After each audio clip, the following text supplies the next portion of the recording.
In this tutorial, I make this beautiful princess doll cake. From explaining how to get the perfect shaped skirt to how to make this very effective but very simple frills all around the dress. I'm Claire, so let's get going. For this cake, I've used the PME doll pan. I really like the pan because it takes out all the guesswork of carving a cake, and in terms of proportion, it means you can use the PME doll picks and they work perfectly with their sizes. One of the things that puts people off, I think, about using funny shaped pans like this is lining them. So I'm going to show you a really good tip on how to line this doll pan. You don't actually have to put loads of greaseproof paper all over it and start doing fans and fancy folding. All you need is a piece of greaseproof paper or a piece of kitchen towel, and then just get some butter or margarine or even some sort of oil like vegetable oil, and then take your pan and you want to wipe the whole thing fairly generously all around the inside. There we go. And then what I've got here is just some strips of greaseproof paper, and I've got 6. And you start off with one strip and you place it in and just pop the end on the bottom of the pan and then press it down so it's coming up. Press it right down so it's nice and secure. And just leave that bit sticking out at the top. Then you want to get your next one and essentially go over the other side like that. And then your third one, you're just putting the 6 strips equally in. But what you don't need to do, as I said before, is you don't actually need to cover the whole doll pan in greaseproof paper, because this is enough. So I just put these final 2 in.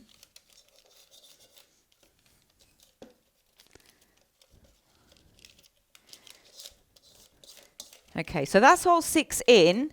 And then what you do with these top bits is you just fold them over. You don't want to cut these off. You actually want these. So you just fold them over so they're out your way. And then now it's ready for you to put your cake mix in. So you put enough cake mix in that obviously you want it to rise up and fill the whole pan. So depending on the recipe you're using, it's usually around 3/4 of the way up. And then pop it in the oven. When it comes out, it just comes out so easily, and then you just peel the strips off, but you don't have to cover the whole pan. That is enough to get your cake out.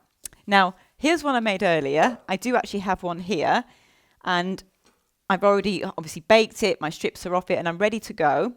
Now, I'm using a nice white board for this particular cake.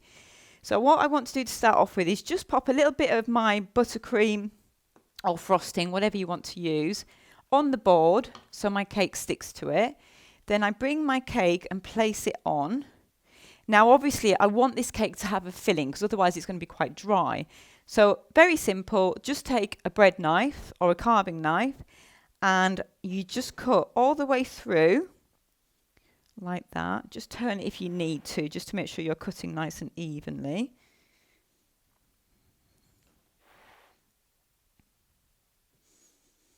There we go. And then just place that back so you can get some of your filling on.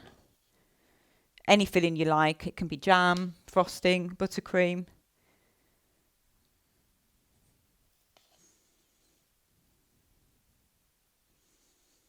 There we go. And now pop this back on. And then I'm going to go again, cutting another bit off.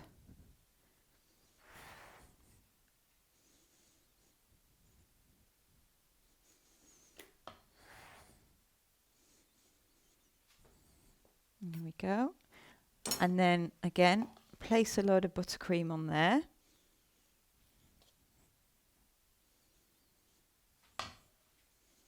Okay, pop that on. And then I'm going to go one more time, just so we've got a nice bit of filling in there. Just watch your fingers, obviously at this point. Your knife's quite close to your fingers. Okay, lovely, right, and then place that back on. Then all we need to do now is put a crumb coat on it, because we're going to cover it in sugar paste. So I'm just going around the whole cake just to effectively create a glue. So just get your buttercream or your frosting and then just put, it doesn't have to be neat. This whole thing is going to be covered. So this is what's really nice about this. You don't have to worry about it being too neat. Just get a nice coating on there. And as I said, it acts as a glue for when we put our sugar paste on. Right then, so now I've got that on there, we can move on now. I'm going to have a little bit of a clear up here, and then we're going to move on to actually covering this with some sugar paste. So I've already got my sugar paste rolled out, and this is just a plain white piece of sugar paste. You're not actually going to see this. We're putting this on the cake just to seal the cake in and essentially act as a key for when we stick our frilly decorations onto it. You also don't want it too thick because you are going to be putting more sugar paste on top of it. Now I've got a really good tip for you when it comes to covering cakes, and then when it comes to how much sugar paste you actually need. It's so annoying, isn't it, when you roll out some sugar paste to put on a cake and you find that once you've put it on, it's just too short and you're not quite there with the coverage. And then what you have to do is either pull it down and risk tearing it, or even worse, you have to pull it off again, but effectively it's ruined because it's covered in buttercream. So here's a really good tip for you. Just take your rolling pin, and then I just put it next to the cake, and you're kind of measuring it. So you're going up, around, and down to the point where you can kind of see your line there. So if I put my hand there, that is the diameter we need of sugar paste rolled out. You can see that my sugar paste is wide enough. Okay, so we're ready to cover it. Now, what I do is I just flip it over onto my rolling pin. I'm going to bring my cake in. There we go. And then just place it on and then let it drop on like so. Right, do not worry at this stage about getting this perfect. As I said, it's not going to be seen, but we want to kind of make sure it's nicely secured on there with no air bubbles. So I start from the top, get my hands on it to start with, smooth it on, and then just bring it down. And you want to get rid of what I call these curtain pleats. So just bring it out and smooth it down. Keep bringing it out. Don't pull it, because if you pull it, you tear it. So rather than pulling it, I just like to just gently tease it and then smooth it. Just turn that around so I can do the other side. If you do get the odd curtain pleat, as I like to call them, don't worry, because it's all going to be hidden. Right, so I'm just going to keep working all the way around till I get to the bottom. Right, okay. So I've squished it all down to the bottom, and then you just want to take a knife or a pizza cutter, and you want to take off the excess. So just bring it round. And you can see on mine that I do have a few pleats at the bottom, which happens. Let's just get rid of this. Move all that out of the way. So you can see I have got the odd pleat here, but it's fine because we're just going to just smooth that down. If you want to, I mean, I'm using my hands. I quite like to use my hands. I think they're really great tools, but you can use a smoother just to get it nicely on there and smooth down. And then at the bottom here, just remove that excess. You can just go around against the board with your smoother.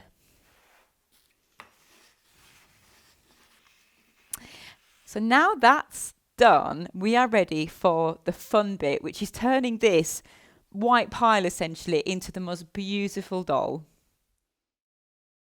This to me is the dream wedding dress. I love this because that's what it reminds me of. And I had such a lot of fun making this, and I'm excited now to show you what I did. When I did this one, I kept it very simple with this really soft pink. But now I'm actually going to switch it up a bit, and I'm going to change it to an ombre effect. So we're starting off dark at the bottom with the pink, and we're going a lot lighter as we go up. I've got some sugar paste here, and it is just simple plain sugar paste. And I've coloured it with some pink, but I've gone quite dark because I want to start off dark. I'm going to do the bottom of the cake first. And all we do, such a simple technique, so effective but so simple, is you just want to get some icing sugar and you want to roll it out. And you want it quite thin. So let me just get my rolling pin and just start to roll. Put plenty of icing sugar on there if it gets a bit sticky.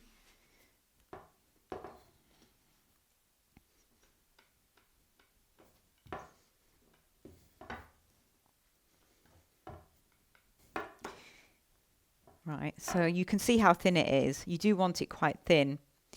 So I've rolled that out, and then what I've got is I've just got a knife here. You can use a knife or a pizza cutter, and I just want to cut some strips. In terms of width, it depends how you want your frills to look. So for this cake, I'm going for quite wide frills. Also, a good tip is if you go for your frills too small, you're going to be all day covering. So the wider the strips, the thicker the frills, and the quicker it takes to actually cover. So I've got 3 there, and I'm just going to take the ends off. So actually they've got flat ends like that. They're quite flat that side. That's fine. And then what you do, now they're about 7 inches wide. And again, the longer you strip, the more of a frill you have, and the shorter the strip, the less of a frill you have. If I just make one, it will make a lot more sense to you. So let's just move these 2 out of the way, and I've got this one here to show you. So what you do is you're just folding it. So you just fold like that, and then just keep folding. Whoops, hang on. Fold it, like that. Okay, so you've just folded it like that. Doesn't have to be perfect. I'm going to put that to one side, and then do my other one to just show you again. So you fold, and then fold in. So you're doing pleats. You're making pleats.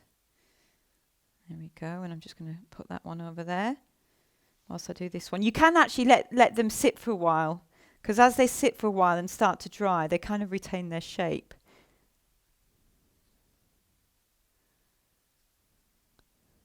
There we go. Right, so I've got 3 there, and you're going to need a lot, but I'm just doing 3 to start with, just to show you exactly what I'm doing. I've got some edible glue here. Now, you can use edible glue, you can use boiled cooled water or sugar syrup, but essentially you need a stickiness that's edible. And I'm just putting a little bit around the base of the cake, because we're doing the ombre effect, so we want to start at the bottom.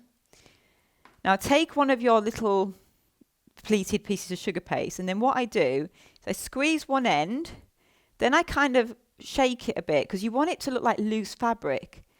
And all I do is just simply stick it on like that. And then this bit you're not going to see, so you just squish that on. Right? And then you take your next bit, do it again. Just give it a nice shake, because that gives it that real natural loose fabric look to it. And same again, just stick it on. And then I like to sort of push it down a bit so you've got a bit more of a wiggle. Or you can lift it up a bit if you want it more straighter. So again, squeeze, give it a shake. And then what you can also do, actually, I'm just going to turn this so you can see this, is rather than just putting it straight on like that, you can actually turn it. Can you see now you've almost got a waterfall effect, and then you just squish off the excess. So you've got different shapes here. You've got a little bit of a waterfall effect, and then you've got these ruffles here like that. And then just keep going. So you want to carry on until you've gone all the way around the base of the cake with this shade of pink. That's the first layer done. And the next layer wants to be a little bit paler because it is an ombre cake. All you need to do is take any sugar paste that you've got left and just put some more white in it and knead it together, and you're essentially left with this. So this is a much paler sugar paste for this layer. The process is exactly the same. So you're just rolling out a lot of strips and then putting them into pleats. Now, I've already done this. I have some ready made for this next piece. So I've got some here. And take some of your edible glue, and you want to just put your glue over the top of the frills and onto the bit here where you kind of want to cover this section up where you've squished it on. And again, take one of your frills and squeeze it again. Same again. Give it a little wobble like that so it naturally opens up. And then just place it on like that. And I'd like to, again, do a little bit of a wiggle shape. Squeeze it in. If you do have any excess, just take it off. And then same again. Squeeze and a wiggle. And then place that on like so. And again, like I said before with the first layer, it doesn't just have to be all downs and wiggles. You can, just make sure I've got some glue on there. You can go slightly sideways like that, so you've got a bit of a waterfall effect. It just adds a little bit of uniqueness to it and a little bit of texture. So we're going sideways, we're going down, and you keep repeating. I've got another one here, so I just put that one, show you. Right, so go all the way around, just the same as the first layer, and then when you do the next layer, you're repeating yourself but with a paler pink. And you want to keep going until you get to about here. When you get to here, we're doing something a little bit different. So at that point, we want to stop and then get our doll pick in so we can start again with it. I'm at the height that I want to be now, and I've brought my pick in. You can also see I've had a bit of a clear up because I'm an incredibly messy cake decorator. I've got two strips here. These are the lightest shade, so these are one shade lighter than what we've just done. And I've rolled them out into these strips. Now, you need two, and this is for the doll's torso. So what we do, one of them is very simple. We just want to make a simple strip, and we're actually going to do this here. We're going to wrap this around the doll. So we take her arms and put them out the way. A little tip for you, I actually find it a lot easier also if you tie her hair back with a bit of ribbon, just to get it out the way. And we take some glue and we're just going to paint the torso all the way around. Like so. And then take this strip and you just place it on. It just helps because we're going to put the fan top bit on. Again, it just creates a bit of a key to help the fan bit stick. So actually this is going to be covered, so it doesn't have to be perfect. If I just then turn it around, I'm just going to trim it. I'm actually just going to pull it with my fingers because, as I said, it doesn't need to be perfect, although I will just get a knife on that bit there just so it's a nice line. But I'm just going to squish that in like that, just so we've got it covered like that. There we go. Right, so that's the simple bit. And then this bit is the fan. So it's the same principle in that we make the pleats, but what we want to do is make them smaller and tighter and more of them. So we do exactly the same again. So we want to fold, but you just making them, can you see I'm making them just a little bit tighter, a little bit shorter, like that. So you get more pleats. Okay, now I've ended with a tail like that, and I can't fold that upwards because I don't want you to see the end. So I'm actually just going to trim that. So we've got folds either side. And then same in the sense that we squeeze one end and it opens up the fan. And we just tease this so it's nice and even. And then what we do is we take a knife and we just cut that bottom bit off. Now that is going to be the front of the dress, but at the moment it's too soft, so we've made that now because I want to let that sit whilst we finish the cake, and then we can pop that on at the end. So let's put this out the way very carefully so it holds its shape like that. Now as for the doll, for the pick, we're going to place this in, and I'm going to keep her arms up at this point. We don't put her arms down until we finish doing the frills.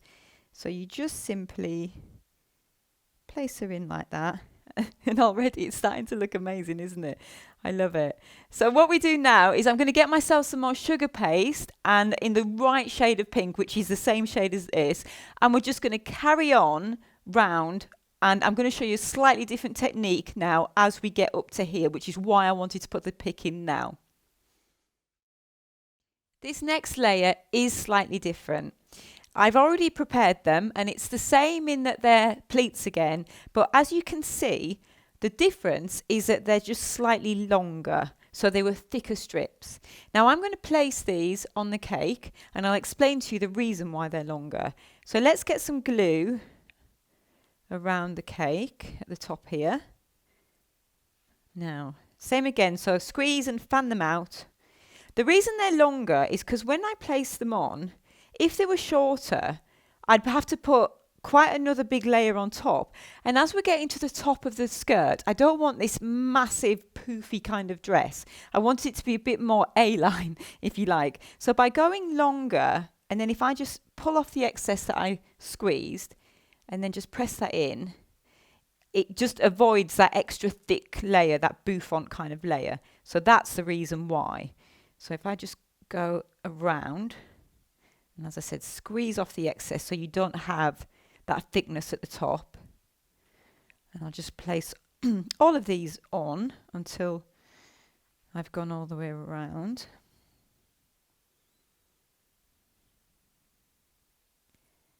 Okay, lovely. So that is that layer done now.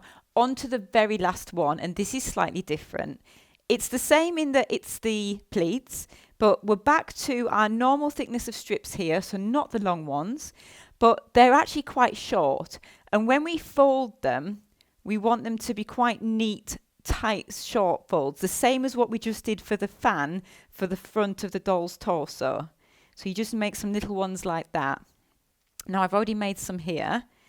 And these need to be neat because we can't actually cover the ends very well. So what we do here, is I'll just grab my knife. Let's get a little bit of glue around just at the bottom of her torso, just right at the top here. And we do the same where we squeeze it and do a little bit of a fan like that. But then what we want to do, where we've squeezed it, is we want to take our knife and just cut a line. So we're getting rid of that excess straight away, and then just flatten it on like so, because you are going to see that. So you want it to be nice and neat. So if I show you again next to it, so again, a little bit of a fan out like that, squeeze it, and then cut it.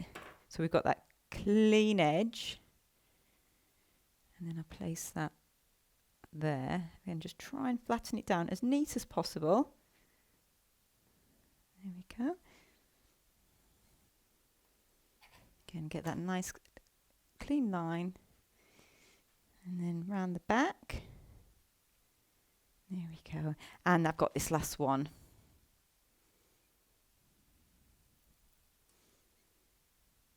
Clean line. And place that one on.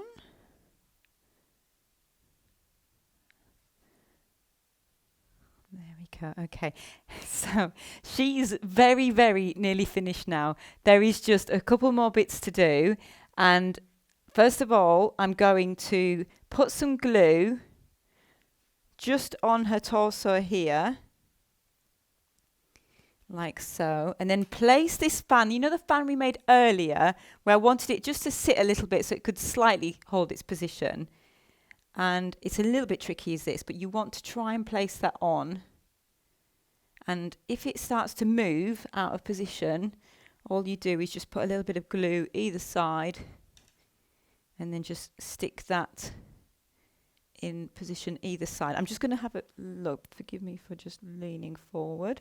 I think that looks good. Okay, you're probably thinking, well, what about that weird middle bit? So don't worry, that's our next bit. I've got some pink ribbon here, and I'm just going to finish the dress by placing this ribbon around her waist, nicely underneath that fan, and then I'm just going to tie it into a nice little bow at the back. You can either do a nice little bow, or you can just let it trail, but I'll do a bow like that. And if you want to, you can just cut the tails of the ribbon. Now that's done, I want to bring her hands down. I recommend that you do it from behind and just gently bend them round so you don't damage your frills, like so. Same again on this side. Just bring them round. It's not easy, but there we go. Lovely. And then I just want to take her hair out actually, because I want to have her flowing locks. So I'm just going to undo her hair. A bit of hairdressery going on here. There we go, lovely. Right, let's just get her hair on nicely done. Doesn't she look gorgeous? There you go, two absolutely beautiful dresses. A very simple technique, but creates really effective frills, and I wonder which one is your favourite. I hope that you enjoyed this tutorial and that you learned a lot. And of course, don't miss out. Make sure you subscribe to our channel.